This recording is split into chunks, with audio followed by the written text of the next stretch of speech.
আমি আপনাদের কাছে কয়েকটা কথা বলবো যে রাম মন্দিরে উনি বলেছেন রাম মন্দিরে রাষ্ট্রপতি ডাক পাননি। আরে পার্থদা, ওনাকে রাষ্ট্রপতি নির্বাচনে আমরা আমাদের দল থেকে প্রার্থী করেছি আর আপনারা উল্টো দিকে ভোট দিয়েছেন। এখন আপনি তার জাতপাত খুঁজছেন। আপনি বলছিলেন যে মুখ্যমন্ত্রীর সমস্ত প্রকল্প জাতপাত দেখে দেয়নি। পার্থদা, প্রধানমন্ত্রীর প্রকল্পও জাতপাত দেখে দেয়নি।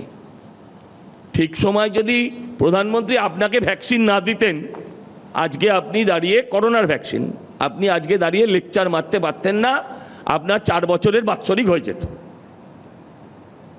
এই যে সহজ সরল জিনিসটা, এটাকে এইভাবে ব্যাখ্যা করা মানুষকে ভুল বোঝানো। একটা সরকার, আমাদের প্রধানমন্ত্রী যখন উঠে বলেন তখন বলেন আমার 140 কোটি ভারতবাসী, তখন বলেন না যে আমার দুধেল গাইরা আমায় ভোট দিয়েছে তার লাথি খেতে হবে। এই যে বাংলাকে আপনারা ভাগ করছেন, প্রতিনিয়ত শুনি যে আমিষ খাবে নিরামিষ খাবে, কখনো শুনি বাংলা ভাষা, তারপরে আপনাদের মন্ত্রীর পদত্যাগপত্রে বাংলা ভাষা দেখি।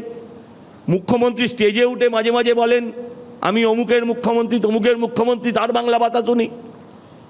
তখনই আমি বুঝি এটা হচ্ছে আপনাদের কুমিরের কান্না, মানুষকে ভুল বোঝানোর জন্য। যদি উন্নয়নের এত ঢেউ, সেই ঢেউতে যখন পুরো সমাজ ভেসে যাচ্ছে, তখন এই কথাগুলো, এই আলোচনাগুলো করার কি দরকার? এগুলো কিসের প্রয়োজন? আমি এইটাই আপনাদের কাছ থেকে জানতে চাই।